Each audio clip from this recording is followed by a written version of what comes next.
The topics and opinions expressed in the following show are solely those of the host and their guests and not those of W4CY Radio, its employees, or affiliates. We make no recommendations or endorsements for radio show programs, services, or products mentioned on air or on our web. No liability, explicit or implied, shall be extended to W4CY Radio or its employees or affiliates. Any questions or comments should be directed to those show hosts. Thank you for choosing W4CY Radio. Are you a songwriter? Are you looking to turn your songwriting passion into a full-time gig? Whether you are just at the start of your songwriting journey or a seasoned industry professional, this show is made for you. Welcome to the Songwriter Show, bringing together songwriting news, interviews, and community. Now, welcome your host, Sarantos.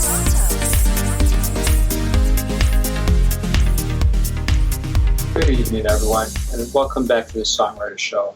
Thank you for joining me on another lovely Tuesday evening. I don't know about you guys, but Chicago, we got snow and it's like 20 degrees here. So I'm your host, Sarantos, a solo music artist who's been writing lyrics for as long as I can remember. Words are very important to me, and that's why I'm so thrilled to host this show for you every Tuesday night. I believe that every song is a story. The Songwriter Show is broadcast live on #1 ranked W4CY Radio and has listeners in all 206 countries in the world and every state in the U.S.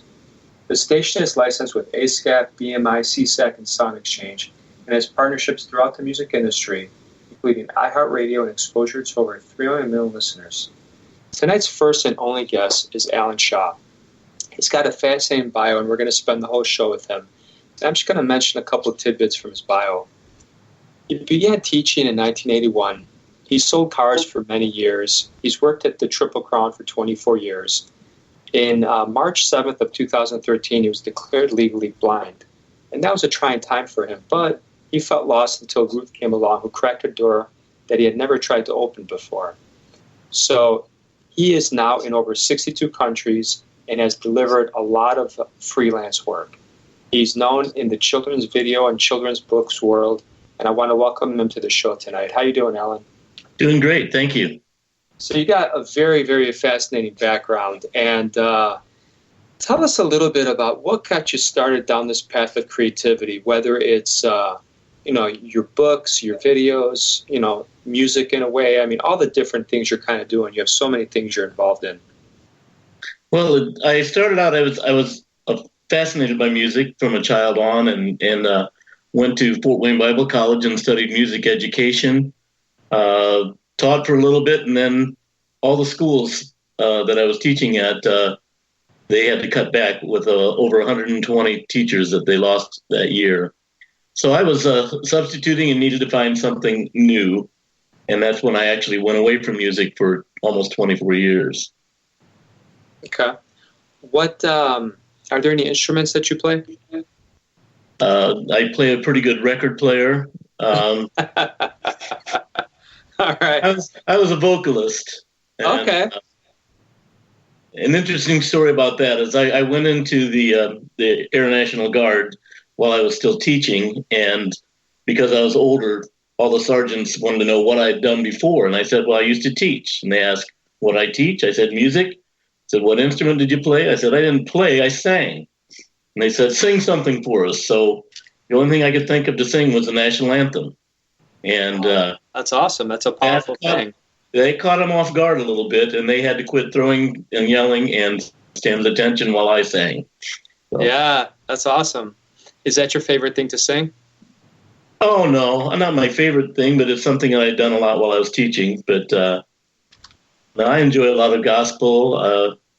Love listening to things like Queen and things like that. Yeah. Did you get a chance to see the Queen movie? No, I have not. Oh, you'll love it. It's a really well done movie. Yeah, I definitely recommend it. In all the things you do, and you're involved in a lot of different things, what do you spend most of your time on at this point? Is it the children's books, the videos, the music? Like what is your number one focus currently? I'd say right now that the biggest thing I'm doing is poetry, and I'm delivering poetry almost every day, sometimes several times a day. I wrote 2 poems today for people, one in England and one in the United States. Um, I do it for a freelance website that's called Fiverr, and it's really changed my whole concept of writing in the last 3 years.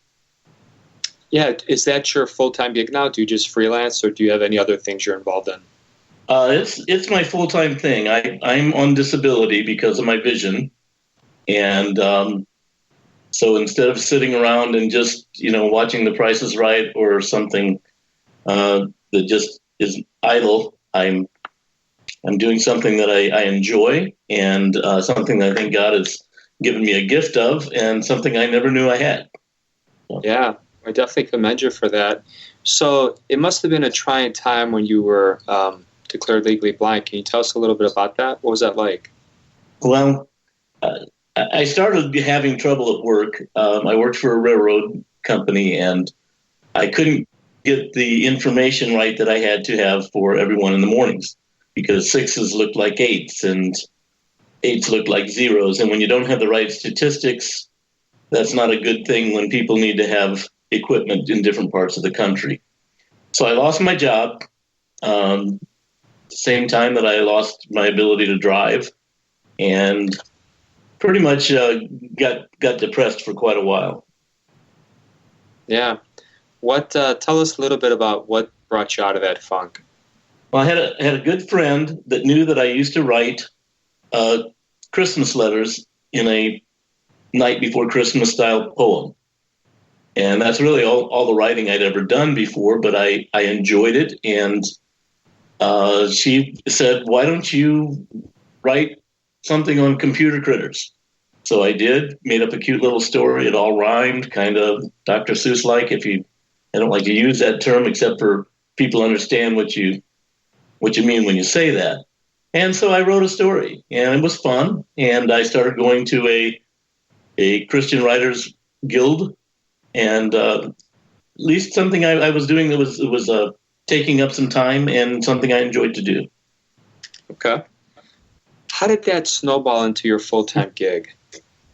Well, after a while, I'd written some stories, and I really wanted to do children's books. I had a few of them in mind already, but I could not afford an illustrator. The first person I talked to about getting it illustrated was wanted $4,000 up front, and not knowing whether the book would sell, that was a little bit too much.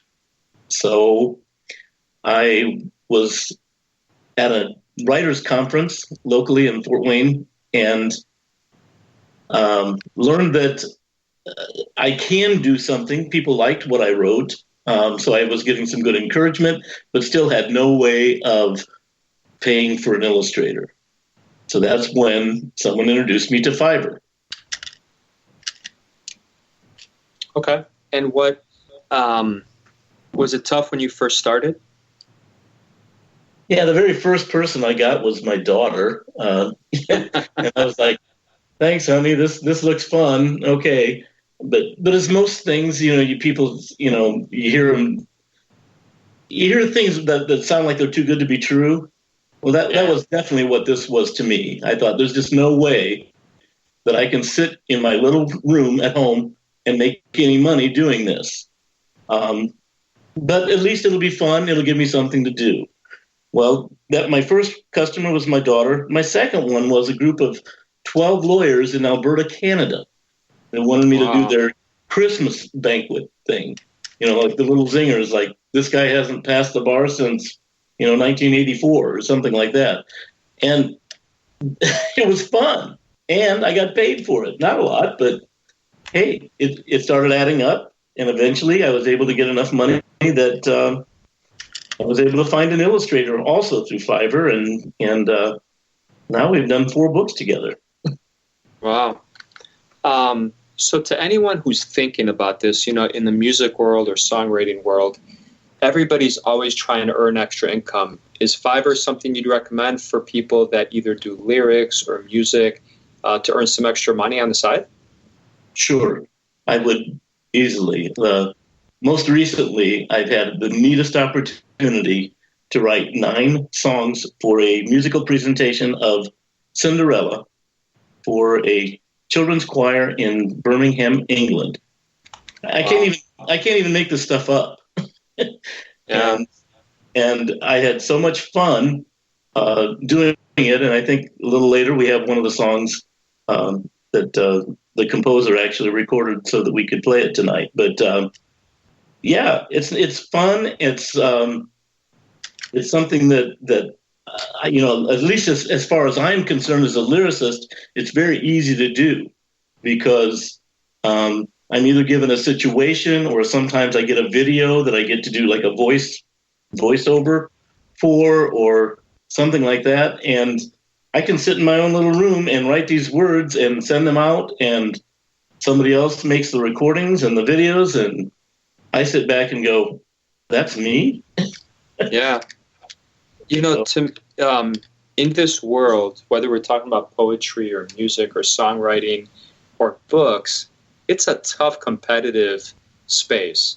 And I think, you know, a lot of people, I keep reading articles about how to make extra money, and I think in anything, there are people that are sometimes looking for help. They might be looking for an instrumental to put behind or in some video. And I think we can all help each other earn some extra money. I think that's a great opportunity for people that want to find a way to support their creative art. Yeah, I think it is too. And it's something that I didn't, even when I started, I wasn't thinking that this was going to be much of a money maker. I thought maybe I could make enough money to get a book illustrated. But now my wife is even hoping to at least cut back a little bit, get down to maybe one day of work a week. And we wouldn't have been able to do that if I didn't have just this little bit of income on the side. Yeah. So for people thinking about doing this, how patient should they be? You need to be patient, but you also need to be not think so much of yourself. I hope you understand what I'm saying. What I'm saying there is start cheap. I mean, if that's a good word. Make yourself available to get some work under your belt. And sure. the more you do that, the more reviews you get. And if you've done a good job, I'll be real frank, it's easier to impress somebody if you've written a poem for $5 than if you've written one for them for $500. Sure. Because they'll be impressed, first of all, that you could do it, and then secondly, and this doesn't sound good, but secondly, you don't have a real high expectation. Now, After 3 years, I've got to the place where I can raise my rates a little bit, and people look at my gig, if you want to call it, and see that, you know, I've got almost 1,000 reviews that are all good, and they're not afraid to, you know, try me out, you know, even if I am costing a little bit more than $5 now. Yeah. Well, and I think you're right. I think, you know, we all look at reviews to some extent, and if you have 2 reviews or 100 or 1,000, obviously that's going to make you look even more valuable and like you know what you're doing. And I've got confidence in doing that. You know, you read back through some of the reviews and you go, yeah, I guess I did a good job there. Yeah. Tell us a little bit about, you know, in terms of your sessions or when you sit down to write a poem for someone or do any of these things, you know, songwriting, writing lyrics, writing poems, writing music, do you ever get stuck? And if you do, how do you get out of that? I've been asked that question a few times. I don't get stuck for long.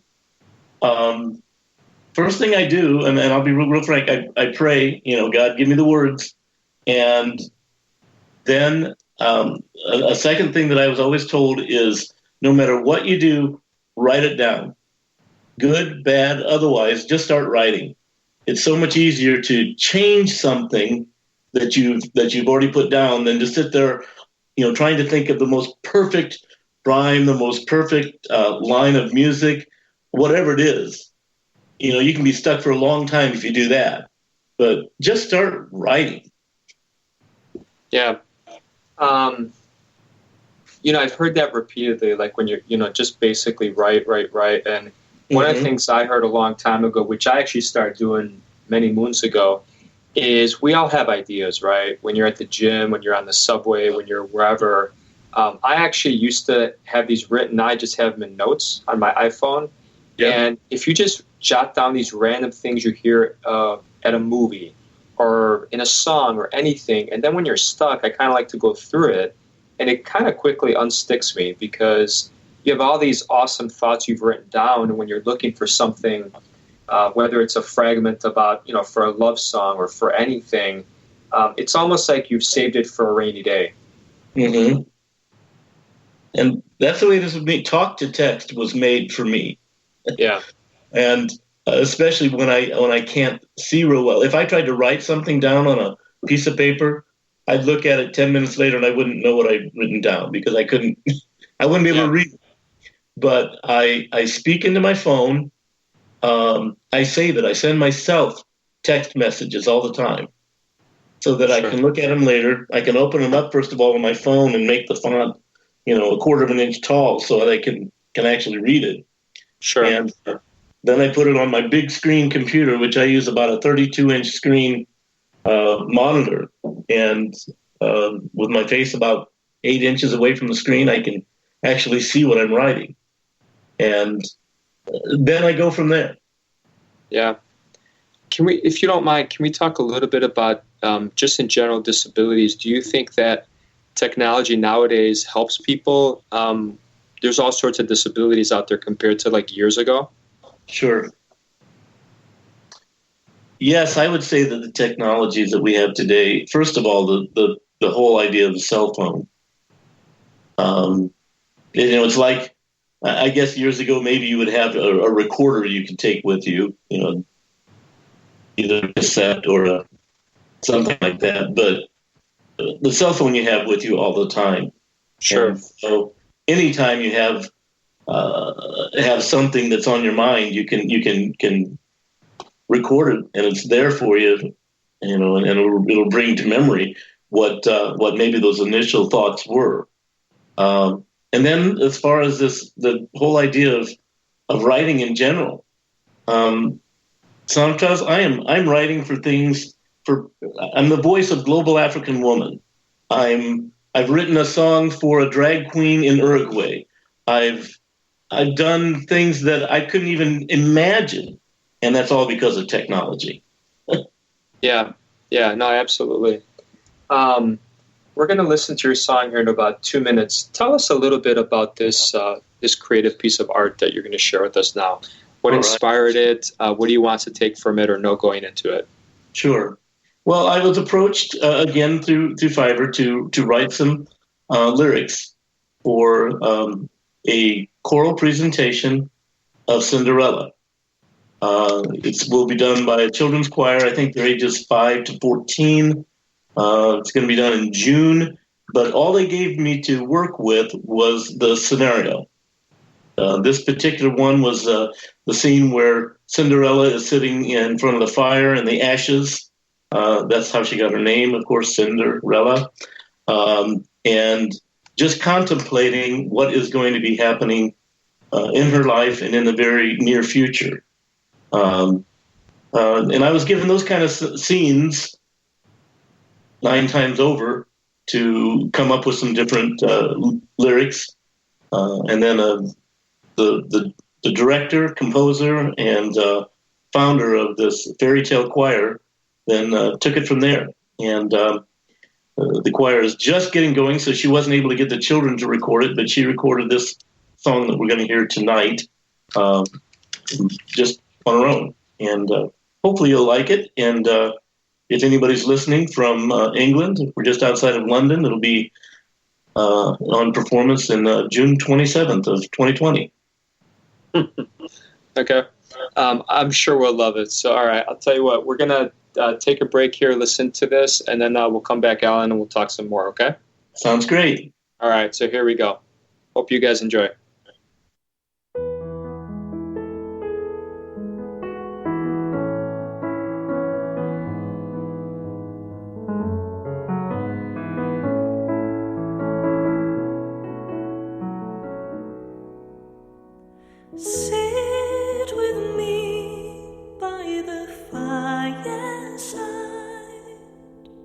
Rest your head, close your tired eyes.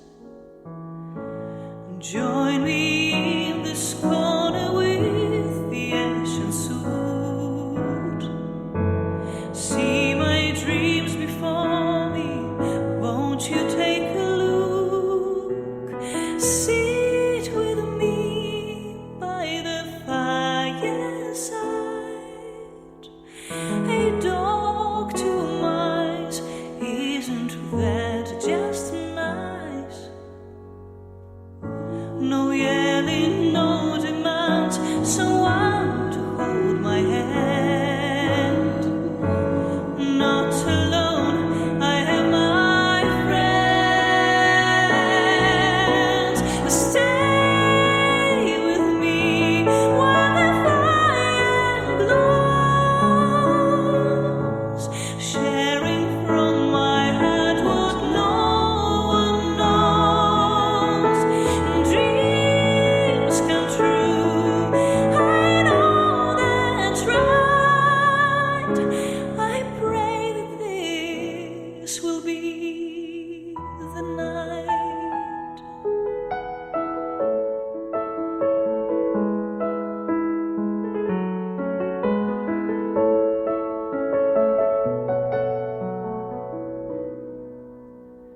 Sit with me by the fireside. There's more to me, just look inside. I won't be here forever, you see. Something's changed inside of me. Sit with me by the fireside. See what I see, I will not hide. I am stronger than you ever know. Give me a chance and watch me grow. Stay with me while the fire glows, sharing from my heart what no one knows. Dreams come true, I know that's right. Yes, I know that's right. I pray that this will be there. Stay with me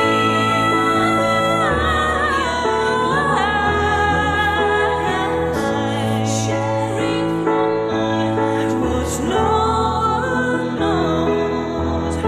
Our dreams come true, I know that's right. I pray that this will be the night.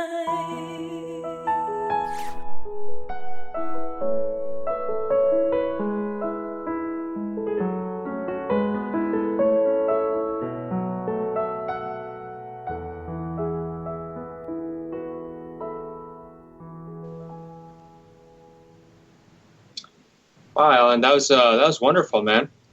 Thanks. So tell me a little bit about this project. You did the lyrics, the music. What were you doing in this one? I was doing just the lyrics, and then the director, her name is Nina Wirtz, originally from Poland, but is now a director of children's choirs in Birmingham, England. She did everything else. She put the music to it. She's played the piano and she sings. So very talented young lady. Yeah, absolutely. When you worked on this, was the music done first, or did you do the lyrics and then she did the music after? No, I did all the lyrics first. She gave me some idea of okay, I want this one to be like a ballad. The next one maybe is going to be like a dance like type music. So I had that in mind when I wrote the things. But I was pretty much given free rein to just tell the story, as I was envisioning it in my mind. I think I have a very good imagination, which helps for a guy who can't see very well. Absolutely. So we've got a couple questions from our audience here. So Chuck is asking, how do things get going? I think he's talking about the freelancing thing. Okay. Well, it's a very easy step. I didn't have any idea other than the website. And it's pretty easy to find it. It's FIVERR. And you go in there and then it'll ask you questions if you're wanting to be someone who has a product that they want to sell, or if there's someone that you want to find some work, say someone who wants to write poetry, or somebody who wants to write lyrics for you, or somebody who wants to do your taxes, or whatever it may be, you can find, the abilities are out there. If it can be done on the computer, you can do it through Fiverr. A good friend of mine has written 5 books on World War II, and every one of hers, she's been able to use someone from Fiverr to do her covers, Sure. which are filled with World War II photos and things like that. And she would not have known about that if I had not shared it. So it's just one of those things you kind of learn about it in the industry, and it's amazing what you can come up with. Yeah, and the one thing about freelancing stuff like that, it makes the world a smaller place, because not only are you coordinating or networking or working together and collaborating with people in your area, you can go transcontinental. I mean, you can go anywhere in the world. Yes. I've got a commercial that I did for a dive company in Taiwan. I've written the lyrics for a video for Norway's national parks. And I've never been to either one of those places. So, yeah, it definitely has made the world a smaller place. Yeah. Where do you see yourself in 2 years? What are you working on? What do you want to be working on? What do you see yourself progressing to? Well, I want my books to really take off. The hardest thing about anything when you're talking about selling, especially children's books, is people have to see them. They have to know they're out there. And I just recently took my first ad out on, so actually a Facebook ad, because, again, funds aren't quite there yet. I haven't been discovered on Good Morning America or anything like that, or Oprah hasn't chosen to select me as one of her, books of the week or whatever. But slowly, I want my name to get out there. I want my books to get out there. I think they're good, not just because I wrote them, but because of what the message is. Most of my books are a series that talk about brainstorms. And what that means is I want kids to use their imaginations and just go hog wild, see things that maybe not, they didn't even know existed. And they may not exist. Some of my books are totally come from my head to the page. Yeah. Tell us a little bit about how often do you collaborate, in case some of our listeners want to collaborate with you, on a non-freelance kind of basis, where, you each get a % of royalties and you're working with someone to do something. Is that something you don't do? You do once a month, once a year? I do once in a while. I don't know whether it even be once a month or what it is. Most everything I do is through Fiverr. I feel somewhat loyal to them because they really got me at the start that brought me over 1,000 customers. So I can't complain about that. And there's still such a good format for drawing people to my gig. But I have started to do some things. I've had some people come over that are interested in getting their own books published. So I've worked with 2 or 3 people now that want to have their own work, in the public's eye. I don't usually charge anything for that, though, so I'm not really in that to make any kind of extra money. Okay. When you look at promotions, do you typically promote your books on the internet? How does that work for you? So far, that's what I just started. A lot of Facebook. I do have my own website. I know this is as good a time as any. It's real easy to find me. It's Jallen Shaw, JALLEN Shaw.com. And so I kind of promote a little bit of everything there, not just my writing through Fiverr, but my books, my Santa Claus gigs, a lot of different things that I do.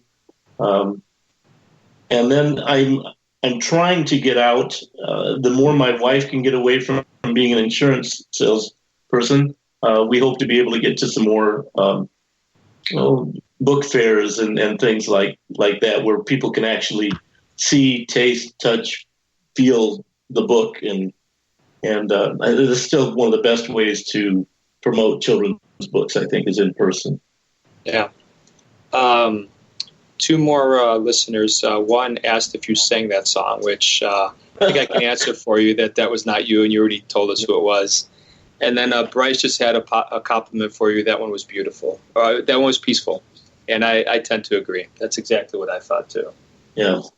Well, thank you, Bryce. Alan, I'm going to ask you a question I ask a lot of guests. So there are a lot of scams out there in the music industry, in your business, anything. So tell us about one that you fell for. We want to all protect each other as indie artists. What comes to your mind? I'm not sure if it's a scam or just, I don't know. I see so many times, I see people that are going to tell me that I'm going to have, 20,000 people read my book if I send them such and such amount of money. I'm really leery of those types of things because it just doesn't, I don't know. Yeah. I just don't think you should have to pay someone in that fashion to have them look at your book. And that's such a double-edged sword because, I think all of us, and even on Fiverr, you can find things for $5, for $1,000 to promote in some way, whether it's Spotify streams, whether it's YouTube views. And as indie artists, you work hard, you save up money, you're like, I'm going to try $20 there, I'm going to try. And, it's not just the big scams people fall for, but it's all these little scams that end up meaning nothing. And that's the hardest part to this. Yeah, and I wish I had all the answers, because obviously I don't, because, maybe in 3 years I've sold, I don't know, a few hundred books, not many, not thousands, like you need to do it, because you don't really make much money selling books. A lot of people think that, you're a writer, you must be making a lot of money, but quite honestly, I make a whole lot more money, making poems for people's birthday parties. Yeah. Well, and that's always, then we get to this whole other discussion of, I release a book every year. So this year I'm releasing my 6th one, and it's tough because the book, you digitally release it for like $1.99, and in the beginning you do it for free, trying to get exposure. Sure. And then there's this fine line where the printed book, you have to sell it for at least $20, $30, $40 because it costs money to print it. And, you're sitting there trying to figure it out, and you're like, all right, I think I'll make $1 for every printed book I sell. And then it's still like $40. And people are like, why's your book $40? It's like, well, it's got images, it's color, it's, and it's tough. It's really tough. I don't have the answer for you either about should it be free, should it be paid? But like you, I think in the beginning everything's free, and then as you get a few more fans, you try raising the price a little bit, but it takes a long time to even think about making a profit. So I guess one thing, none of my books are over $10. So I've tried to keep the price down, but that also means, I don't make much more than $1 a copy. But I think that you want to have things that people will enjoy the hard part is that on Amazon and places like this that are great places to sell your books, but they also can sell things like the real Dr. Seuss books for $3. So how do you compete with that? Yeah, and that doesn't even count the knockoffs. Yeah. Yeah, so that's tough. So before we get to Nina, who's got a couple comments for you, Holly is asking, how do you find the time to write all this? Well, that's the one beauty about being disabled is I've got all day long. And I will wake up in the morning, and my normal routine would be to check my email, see if I've got anything new to write. I actually have a bed here in my studio because often, since I'm writing things for people all over the world, I'm called on to write things at 1 or 2 o'clock in the morning, 3 o'clock.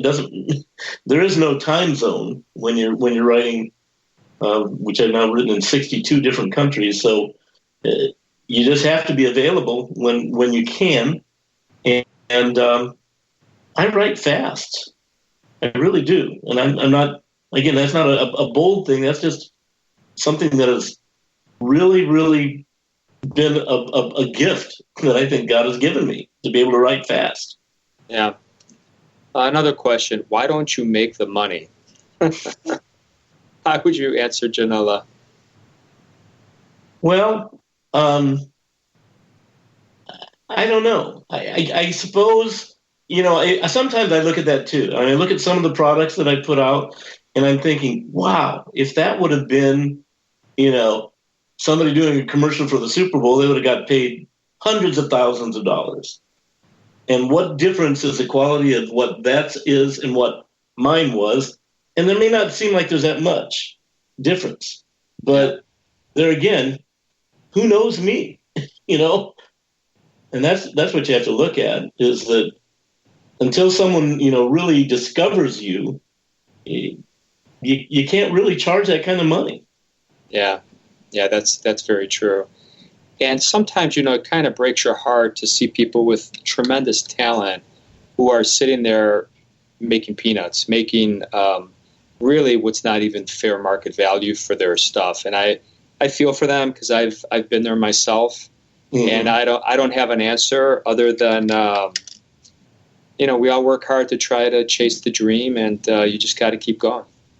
Yeah, true.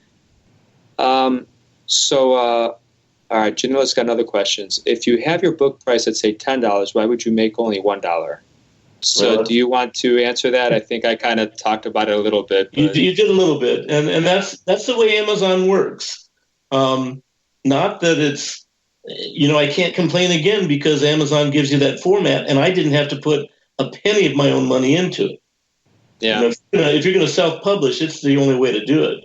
Unless you just have a ton of money that you can do it yourself. Now, I can sell my own books in person and make a little bit more than that. I'm not, because they do give you an author's price. But since I can't drive, I can't get out to places, I don't have much opportunity to actually sell my books in person the way I'd like to. Yeah. I do have a nice big fair coming up at the end of this month. It's at the public library here in our town, and it'll be all authors from all over Indiana. And I like doing that. But there again, libraries aren't the best place to sell books because people can get in there for free. Yeah, that's true. So let me get back here to Nina. She had a couple things. I'm just going to read her comments here. Okay. I just want to say how lucky I am to have James in our fairy tale choir team. He wrote absolutely wonderful lyrics for our Cinderella project. Children had a chance to try it on our auditions to fairy tale choir, and now on the first rehearsal, they were asking me, when are we going to do Sit With Me by the Fireside? So I think she's a fan. Yeah. Yeah. Now if they can just get me to come over there so I can see it, that'd be great. Yeah, absolutely.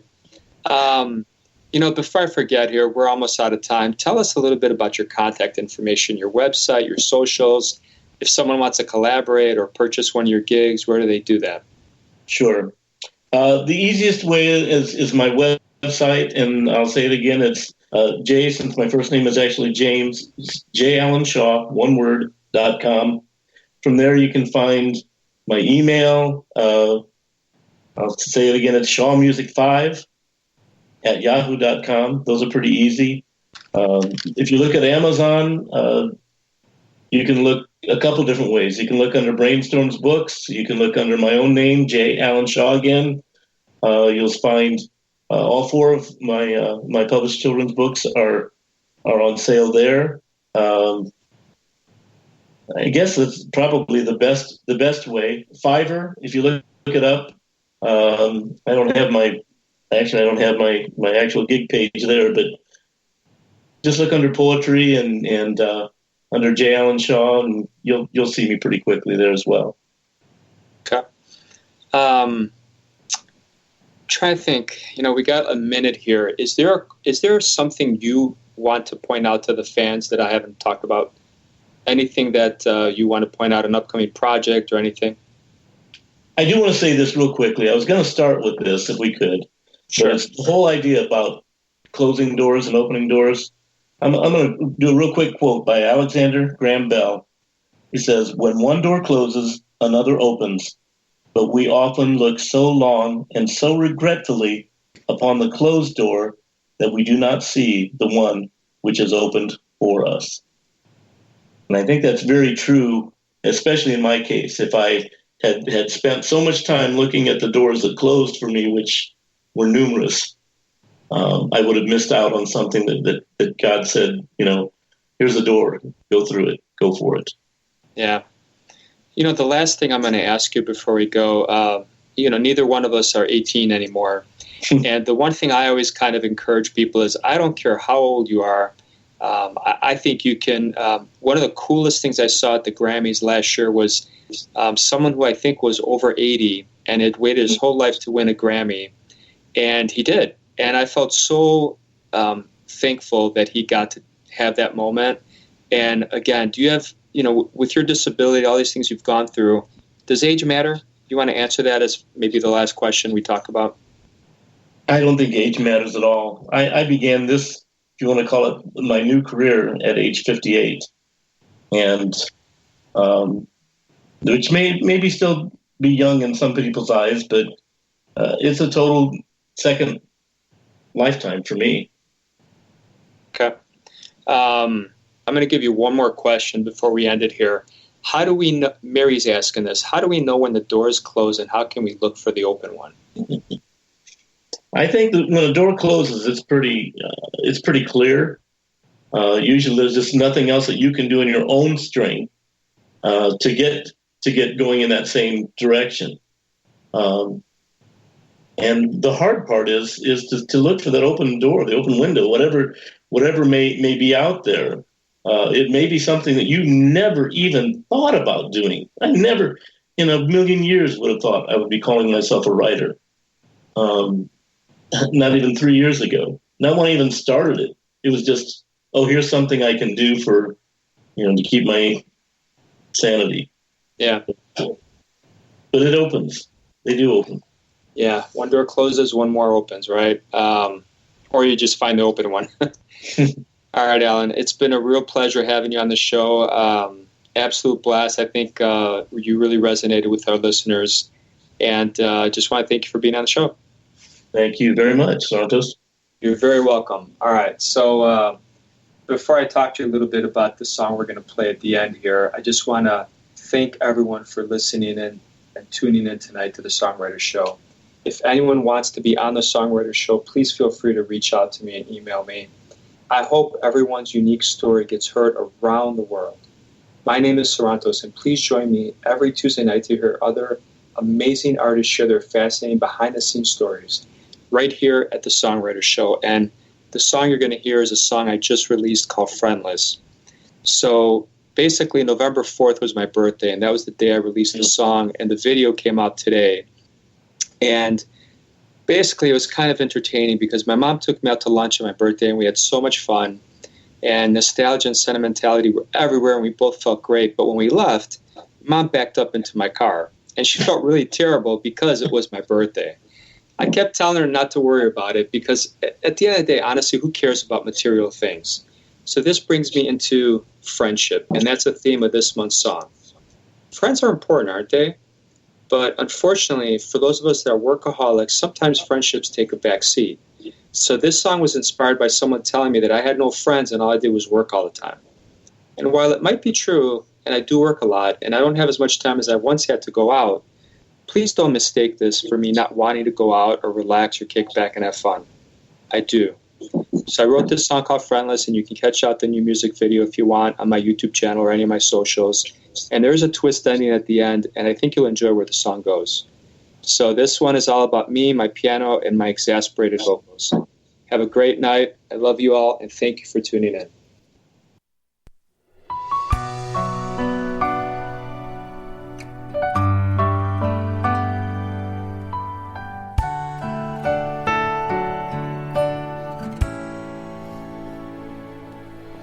At 40, I am friendless.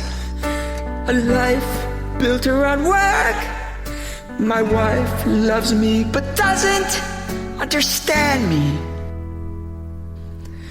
My kids think I'm sometimes odd.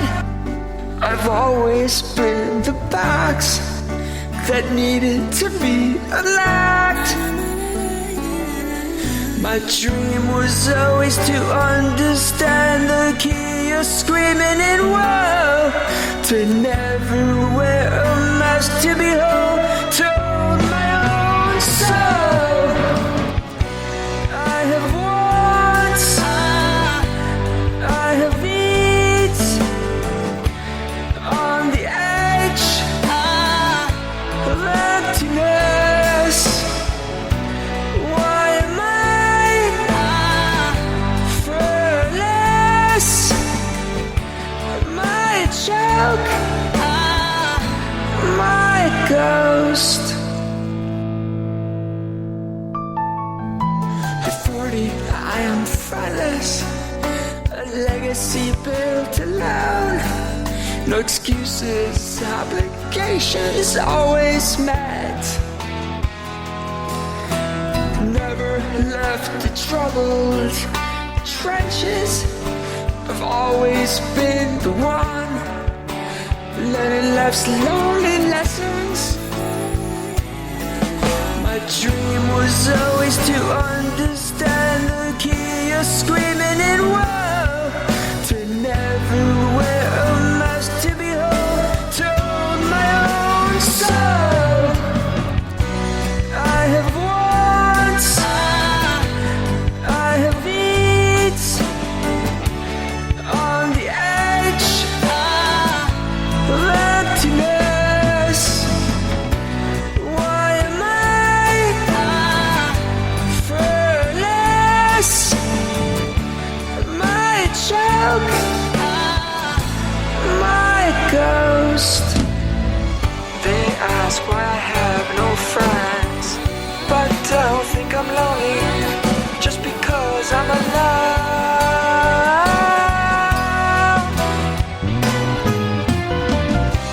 I had wants, I had needs, on this edge of emptiness. Why am I always friendless? Am I a joke? Am I a ghost? Once a lonely number, but through the many years, I carried the strength of my dad. So I was never alone.